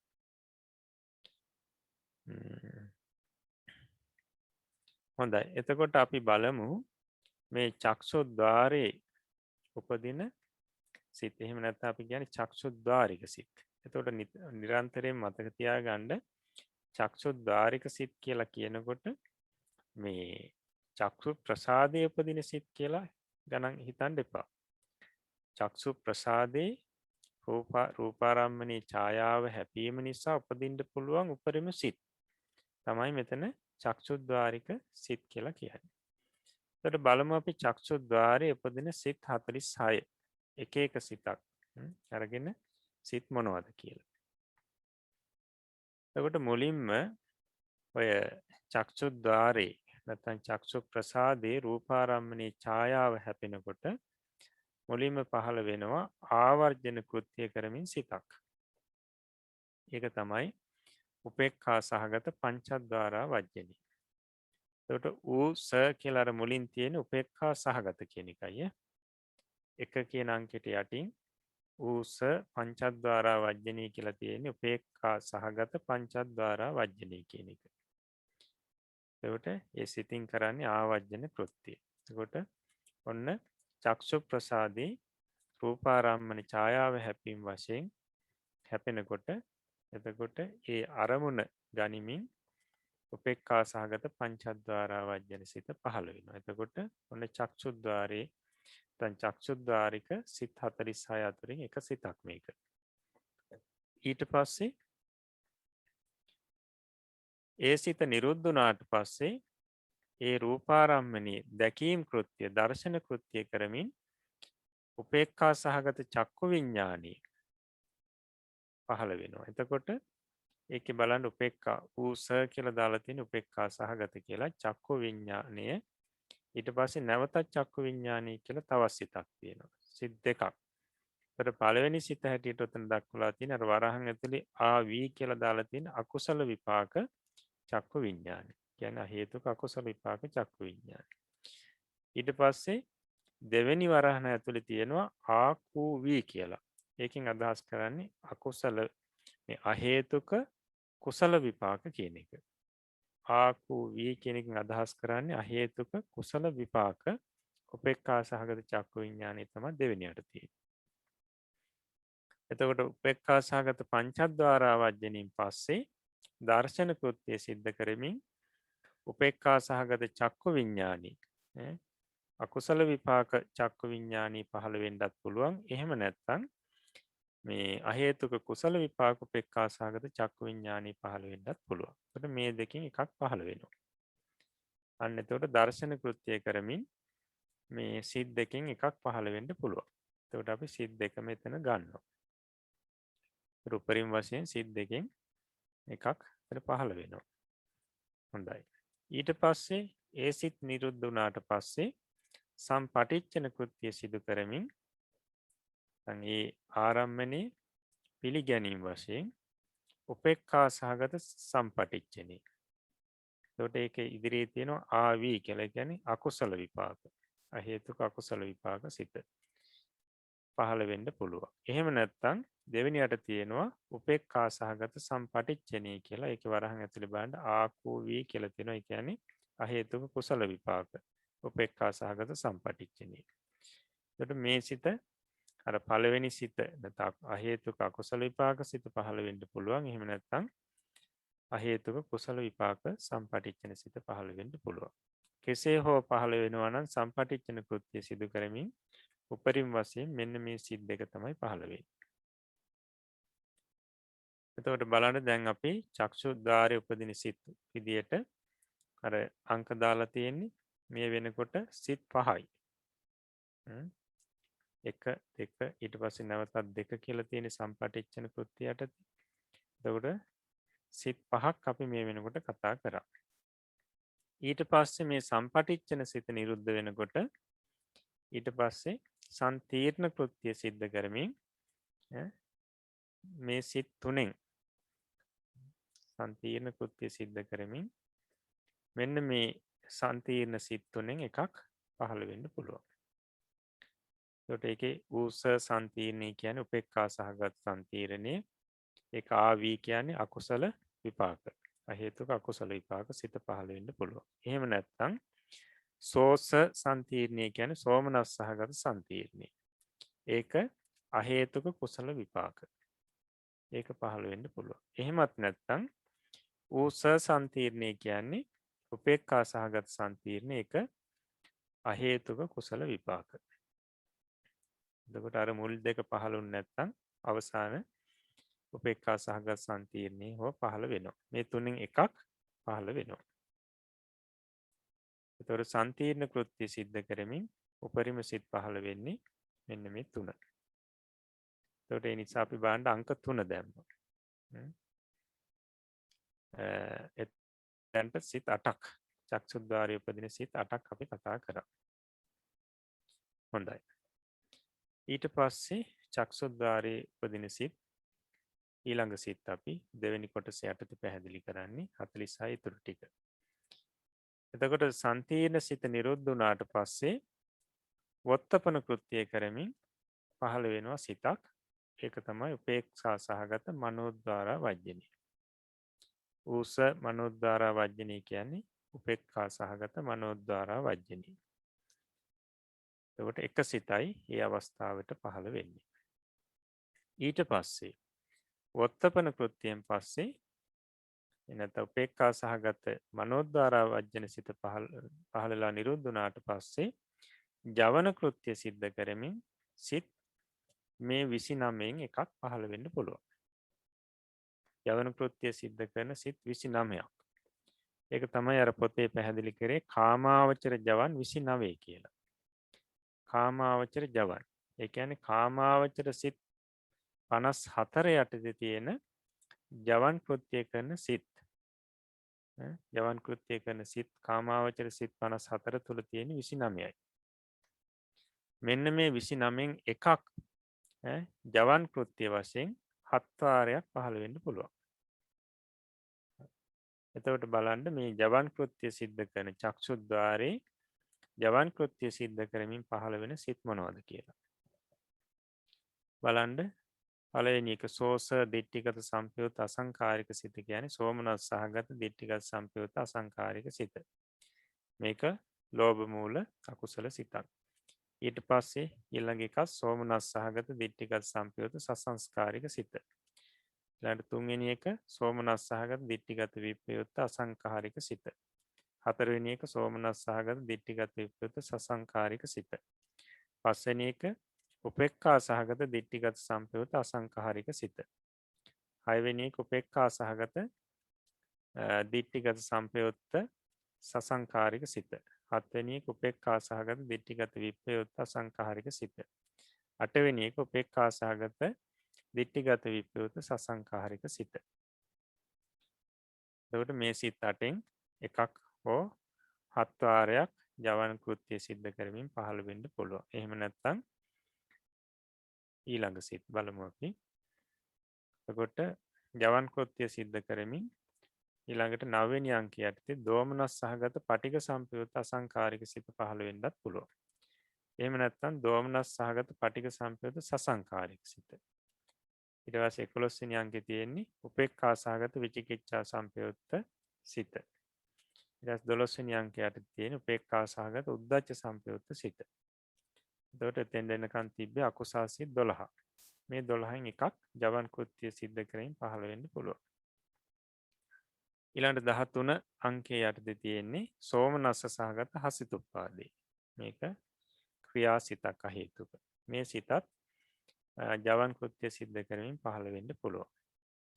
ඊට පස්සේ 14 වෙනි අංකයට තියෙන සෝමනස් සහගත ඥාන සම්පයුක්ත අසංකාරික කුසල්සිත.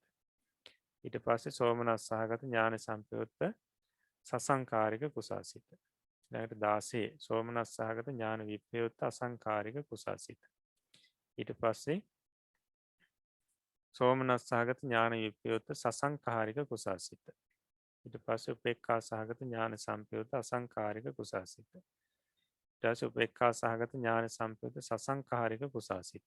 ඊට පස්සේ 20 අංකයටදී තියෙනවා උපේක්ඛා සහගත ඥාන විප්‍රයුක්ත අසංකාරික කුසල්සිත. 21 උපේක්ඛා සහගත ඥාන විප්‍රයුක්ත සසංකාරික කුසල්සිත.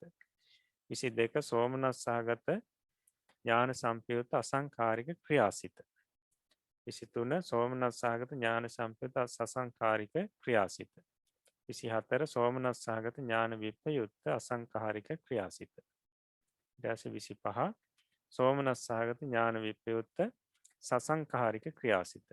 26 උපේක්ඛා සහගත ඥාන සම්පයුක්ත අසංකාරික ක්‍රියාසිත. 27 උපේක්ඛා සහගත ඥාන සම්පයුක්ත සසංකාරික ක්‍රියාසිත.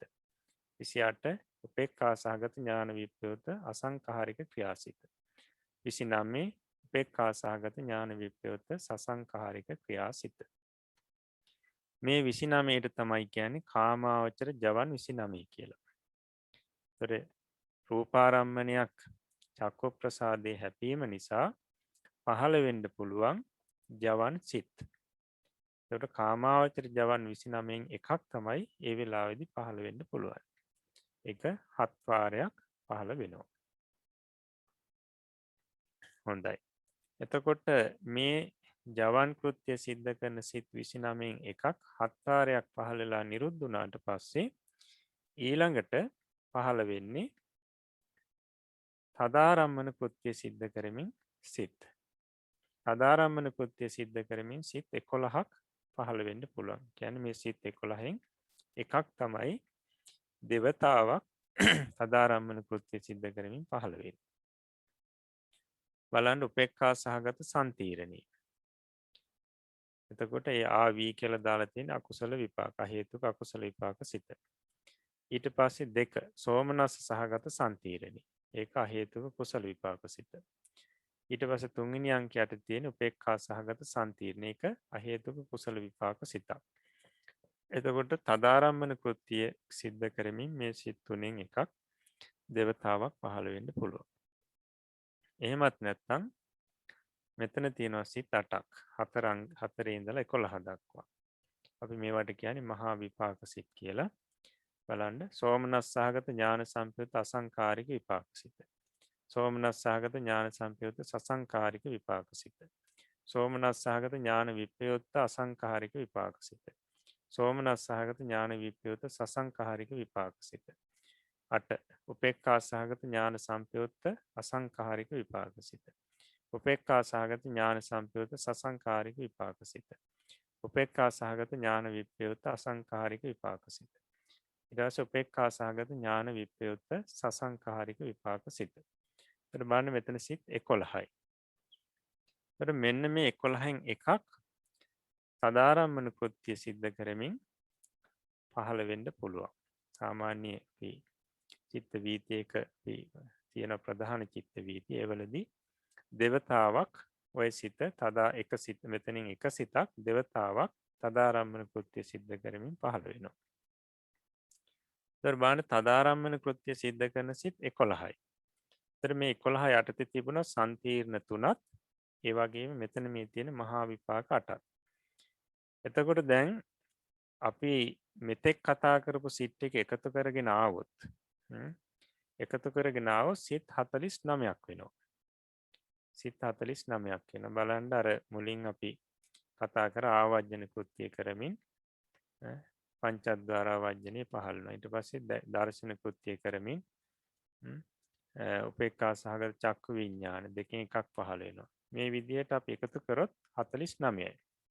නමුත් මේ මෙතනදී සම්තිර්ණ කෘත්‍ය සිද්ධ කරමින් පහළ වෙන මේ උපේක්ඛා සහගත සම්තිර්ණයත් සෝමනස් සහගත සම්තිර්ණයත් නැවත උපේක්ඛා සහගත සම්තිර්ණයත් කියන තුන ඊළඟට නැවත එනවා අර තදාරම්මන කෘත්‍ය සිද්ධ කිරීම වශයෙන්. ඒ සිත් 11 එනවා. එතකොට අපි මෙතන ආපු සිත් තුන නැවත ඒ තදාරම්මන කෘත්‍යයේදී එනකොට ඒ සිත් තුන අපි නැවත එකතු කරන්නේ නැහැ. මුළු සිත් ගානට එකතු කරන්නේ නැහැ.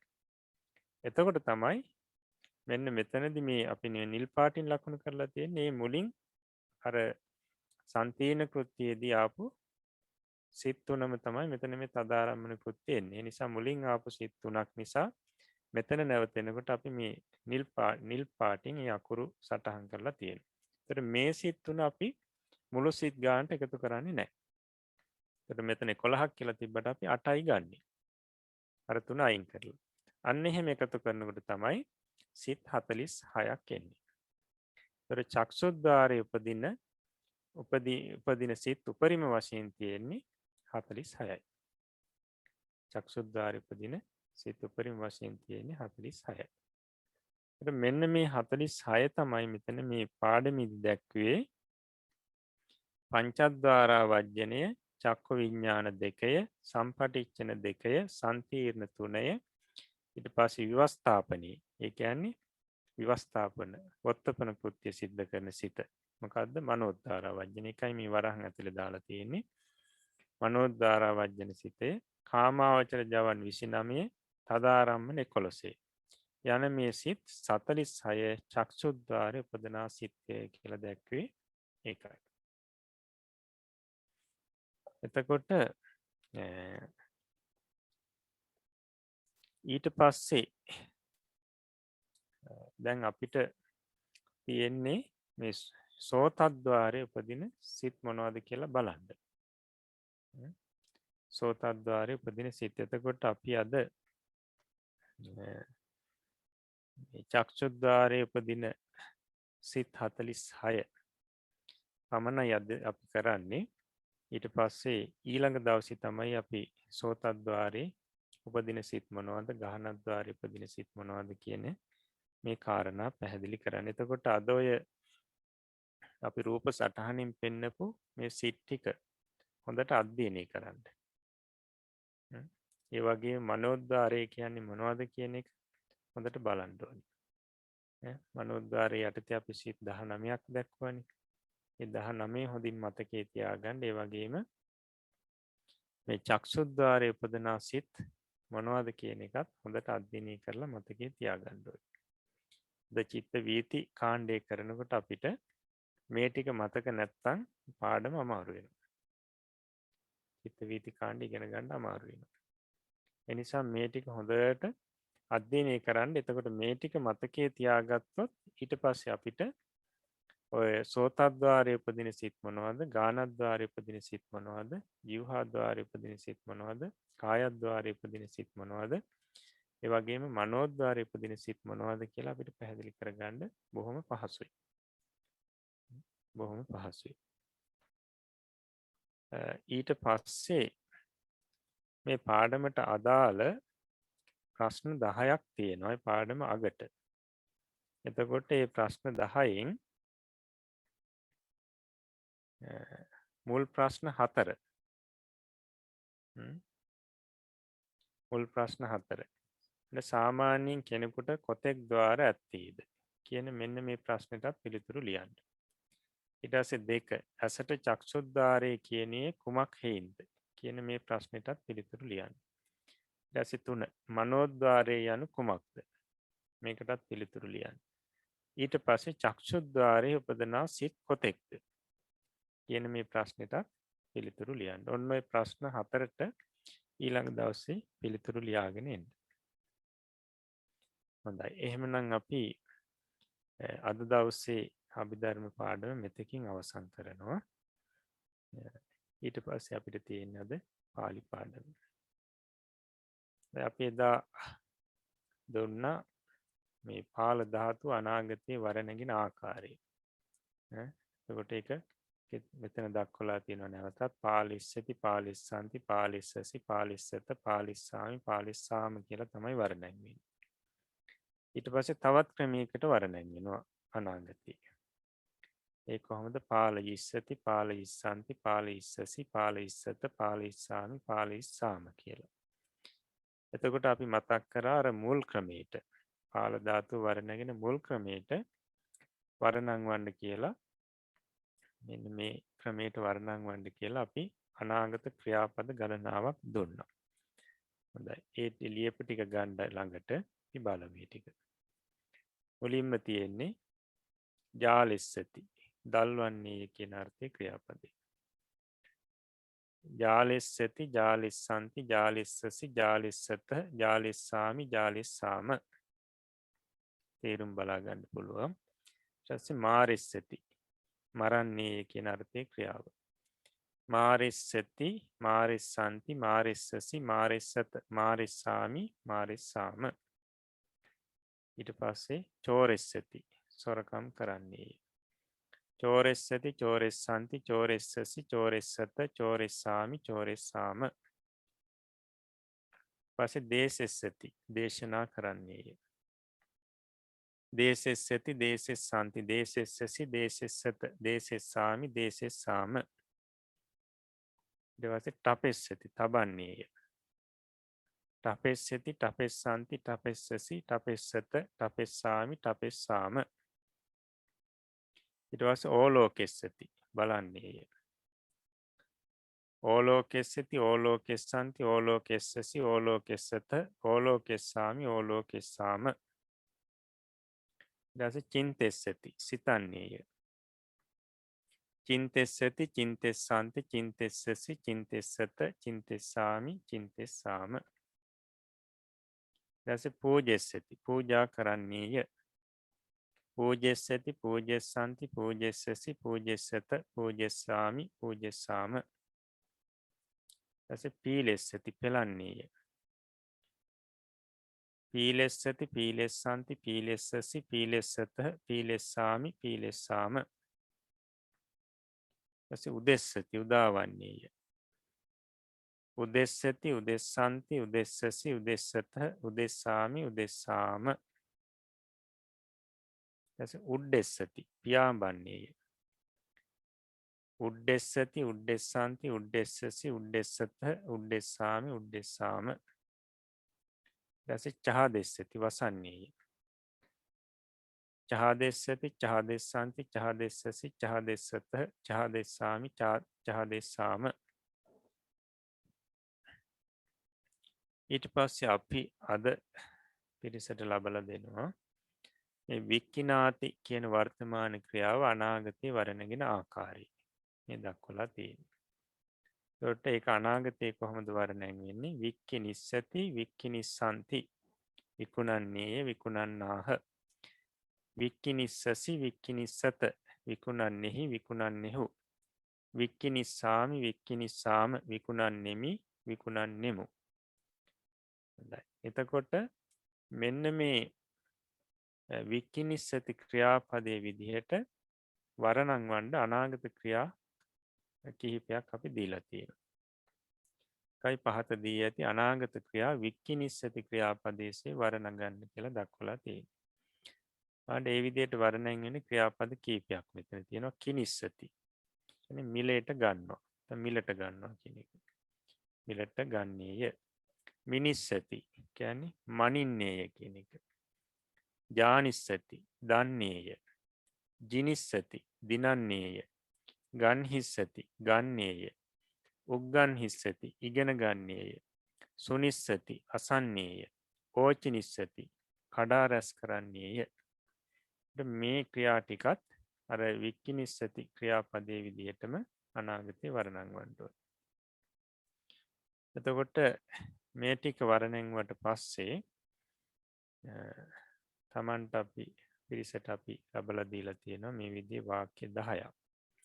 එතකොට පහත දී ඇති pāli වාක්‍යවල හිස්තැන් පුරවා සිංහලට නගන්න. එතන වාක්‍ය 10ක් තියෙනවා. මෙන්න මේ වාක්‍ය 10 තියෙන හිස්තැන් වලට එන්නේ ක්‍රියාපද. අන්නේ ක්‍රියාපද යොදලා මේ හිස්තැන් පුරවලා ඊට පස්සේ සිංහලට පරිවර්තනය කරන්න ඕනේ. එතකොට මෙතන පළවෙනි එක බලන්න. හීයෝ මයිහං අරි අම්හාකං ගේහං ආගන්ත්වා අම්හාකං ගෝනේ හිස්තැනක් ඊට පස්සේ නැවතීමේ තිත. ඊට පස්සේ සෝ අජ්ජපි ආගන්ත්වා අම්හාකං ගෝනේ මාරේති කියලායි තියෙන්නේ. එතන මාරේති කියන එකට පස්සේ නැවතීමේ තිතක් යොදා ගන්න. ඒක මෙතන යෙදිලා නැහැ.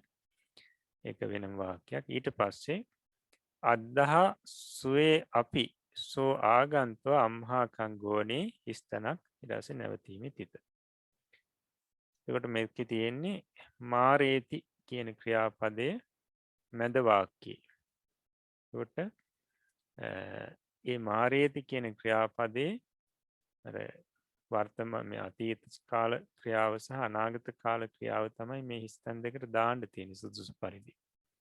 ඒකට Tamanට අර මුලිනුත් අපි මුල් දවසකත් මේ විදිහේ වාක්‍ය දුන්න නිසා මේව පරිවර්තනය කරන හිස්තැන් පුරවලා පරිවර්තනය කරන්න පුළුවන්. තොර මෙතන අර මැද වාක්‍යයේ තියෙන්නේ සෝ අජ්ජ අපි ආගන්තු අම්හාකං ගෝනේ මාරේති කියලා. ඊට පස්සේ නැවතීම තිතක් එන්න ඕනේ එතන. හොඳයි. ඊළඟට දෙවෙනි වාක්‍යය හීයෝ මයිහම් මිත්තා අම්හාකං ගේහං ආගන්තා බුද්ධස් සත්තහය දීපේ ජාලීසුන්. තේ අජ්‍යාපි ආගන්තා බුද්ධස් සත්තහය දීපේ හිස්තනක් ටස නැවතීම තිත. ඩස්සේ ඉළඟවාකී තියෙන්නේ අදහා සුවේ අපි ආගන්තා බුද්ධස් සත්තහය දීපේ හිස්තනක් නැවතීම තිත. හොඳයිතවට මේ හිස්තන් දෙකට ගැලපෙන ක්‍රියාපද දාලා සම්පූර්ණ කළ වාක්‍ය පාලියට මිසිංහලයට පරිවර්තනය කරන්න. රැස තුන්ගනි එක. හීයෝ චෝරා අම්හාකං ගේහං ආගන්තා මයිහම් බණ්ඩානි ස්තනක් ටස නැවතීම තිත. ඉටස තේ අජ්‍යාපි ආගන්තා මයිහම් බණ්ඩානි චෝරෙන්ති. ඊට පස්සේ ඉළඟවාක්‍යය අදහා සුවේ අපි තේ ආගන්තා මයිහම් බණ්ඩානි ස්තනක් නැවතීම තිත. දස හතරවෙනි එක හීයෝ සකුණා අම්හාකං අම්බරුක්කම් හා ආකාසං උඩ්ඩේසුන් තේ අජ්‍යාපි ආගන්තු අම්හාකං අම්බරුක්කේ තොහකන්ටහත්වා ආකාසං හිස්තනක් නැවතීම තිත. අදහා සුවේ අපිතේ ආගන්තු අම්හාකං අම්බරුක්කෙහි තොහකන්ටහත්වා ආකාසං හිස්තනක් නැවතීම තිත. ට පහ අහං හීයෝ කතහං අහම් බුද්ධ ශාසනන් රක්කිස්සාමි ඉති හිස්තනක් නැවතීම තිත. ඊට පස්සේ අජ්‍ය අපි අහං කතහං අහම් බුද්ධ ශාසනන් රක්කිස්සාමි ඉති චින්තේමි. ඊට පස්සේ අදහා සුවේ අපි අහං කතන් අහං බුද්ධ ශාසනන් රක්කිස්සාමි ඉති හිස්තනක් නැවතීම තිත. ඊට පස්සේ හය මයං හියෝ මිත්තේහි සද්ධින් පුප්පහනි ඕචනිත්වා ආනෙත්වා තානි මංචේ හපයිම්හා අජ්‍යාපි මයං මිත්තේහි සද්ධින් පුප්පහනි ඕචනිත්වා ආනෙත්වා තානි මංචේ හිස්තනක් නැවතීම තිත. අදහා සුවේ අපි මයම් මිත්තේහි සද්ධින් පුප්පහනි ඕචනිත්වා ආනෙත්වා තානි මංචේ හිස්තනක් නැවතීම තිත. හත තුවන් හීයෝ මිත්තේහි සද්ධින් නගරං ගන්ත්වා වීහින් හිස්තනක් නැවතීම තිත. අජ්‍යාපිතුවන් මිත්තේහි සද්ධින් නගරං ගන්ත්වා වීහින් කිනාසි. අදහා සුවේ අපි තුවන් මිත්තේහි සද්ධින් නගරං ගන්ත්වා වීහින් හිස්තනක් නැවතීම තිත. අට තුම්හේ හීයෝ මිත්තේහි සද්ධින් තණ්ඩුලේ හිස්තනක් නැවතීම තිත. අජ්‍යාපි තුම්හේ මිත්තෙහි සද්ධින් තණ්ඩුලේ මිනාත. අදහා සුවේ අපි තුම්හේ මිත්තෙහි සද්ධින් තණ්ඩුලේ හිස්තනක් නැවතීම තිත. ඊට පස්සේ නවේ හීයෝ මනුස්සා විහාරං ගන්ත්වා මුනිනෝ ධම්ම දේශනං හිස්තනක් නැවතීම තිත.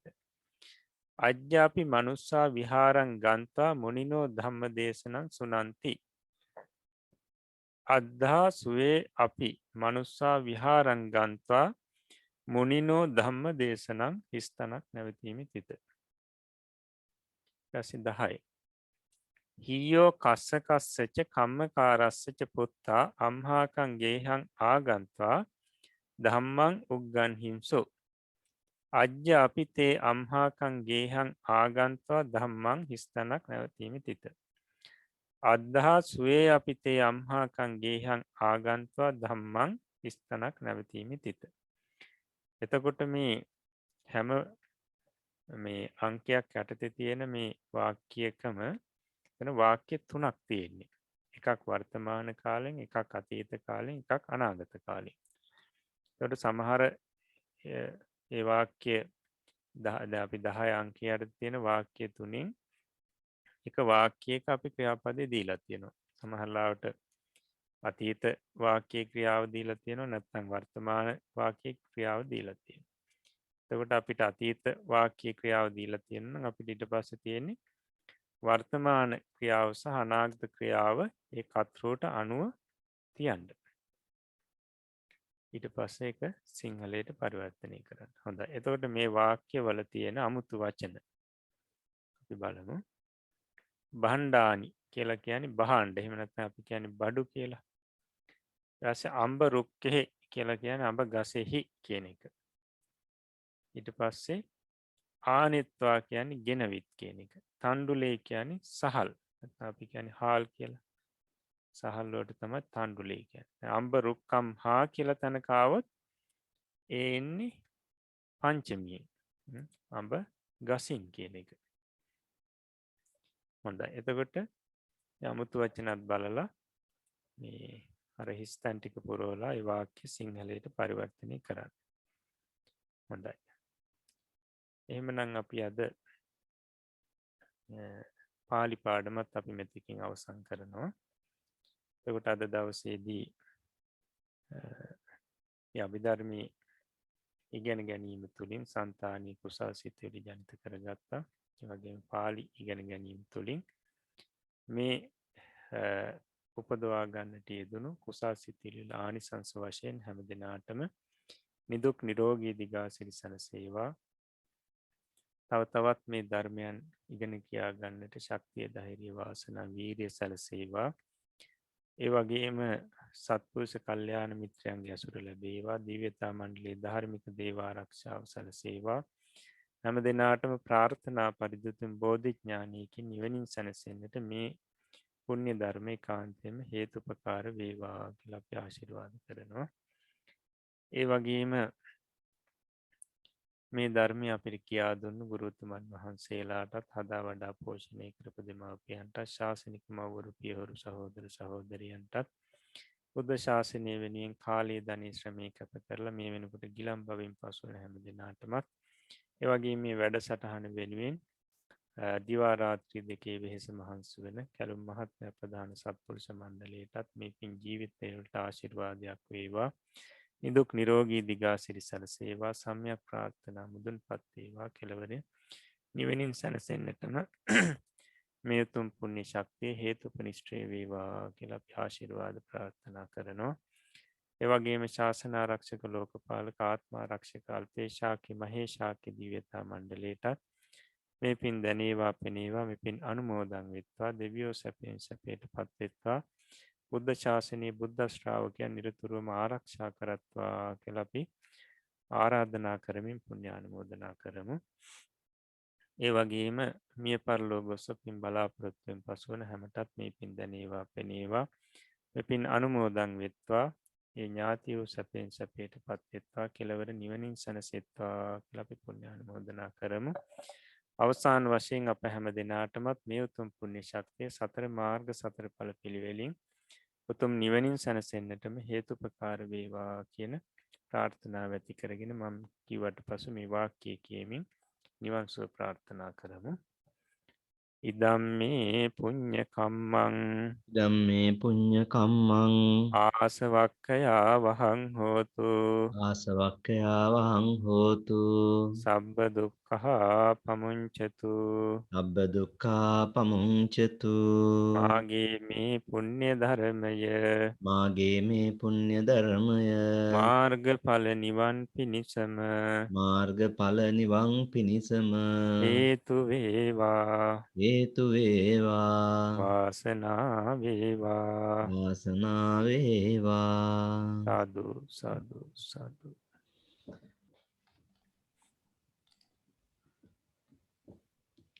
ලෞතර සම්මා සම්බුදු අමාමෑණී සර්වඥ රාජෝත්තමයන් වහන්සේ මහා කරුණාවෙන් යුක්තව පීඨවා වදාළ මේ උතුම් බුද්ධ ශාසනය පීඨ ආධාර කරගනිමින් ගෝර කටුක සංසාරයෙන් ඈතර වීමම අරමුණු කරගත් සියලුම සත්වයන්ට වෙත පතල කරුණාවෙන් යුක්තවම මේ ලෞතර බුදුරජාණන් වහන්සේගේ පරම ගම්බීර ධර්මය මැනවින් කියා දෙන්නට, විස්තර කර දෙන්නට, විවරණය කර දෙන්නට අප විසින් සිදු කරන්නට යෙදුනා වූ ඒ කාරුණික ආරාධනය බොහෝමත්ම කරුණාවෙන්, මෛත්‍රියෙන්, අනුකම්පාවෙන් යුක්තව පිළිගෙන අද දිනයේදීත් මේ උතුම් වැඩසටහනට සහ සම්බන්ධ වෙමින් අපට ඒ අභිධර්ම කාරණාවනොත් පාලි භාෂා පුහුණුවත් ලබා දෙන්නට යෙදුනා වූ ගෞරවනීය ගුරු දේවෝත්තම ස්වාමීන්ද්‍රයන්න් වහන්සේට මේ අප විසින් ජනිත කරගත්තා වූ මේ සකල විපුල කුසල සම්භාර ශක්තියම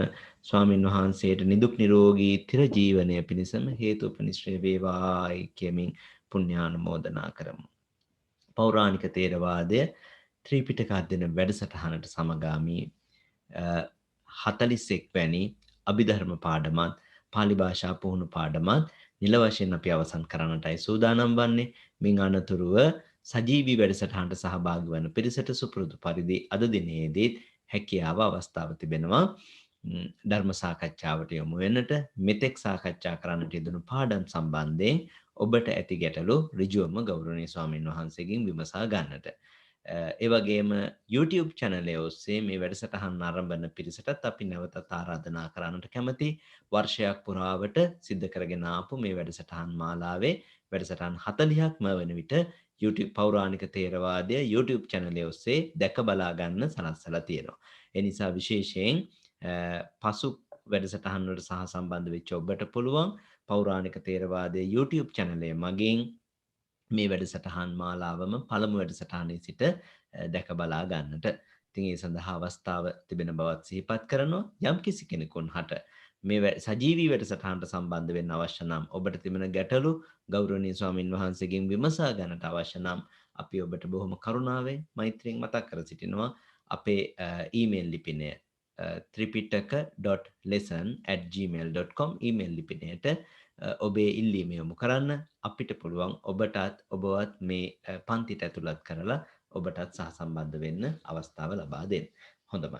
මේ කාරණාත් සිහිපත් කරමින් අද දිනේට නියමිතව තිබූ ත්‍රිපිටක අධ්‍යයන වැඩසටහනෙහි නිල වශයෙන් අපි අවසන් කරන්නට සියලුම දෙනා මාත් සමගම එක්ව ගාථා කියමින් ගෞරවනීය ස්වාමින් වහන්සේ වන්දනා කරමු. ඉන් අනතුරුව අපිට පුළුවන් ධර්ම සාකච්ඡාවට යොමු වෙන්නට.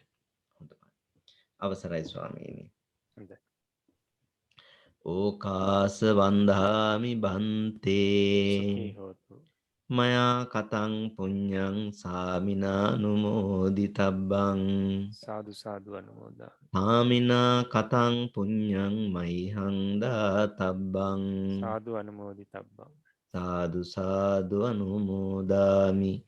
ඕකාස ద్వාරත්තයේන කතං සබ්බං අච්චයං කමත මේ බන්තේ කමාමි කමිතබ්බං. සාධෝකාස කමාමි භන්තේ. සුඛී හෝතු නිබ්බාන පච්චය හෝතු. සුඛී හෝතු නිබ්බාන පච්චය. සීලවන්තං ගුණවන්තං පුඤ්ඤක් කෙත්තං අනුත්තරං දුල්ලබේන මයා ලද්දං බුද්ධ පුත්තං නමාමහං. සුපති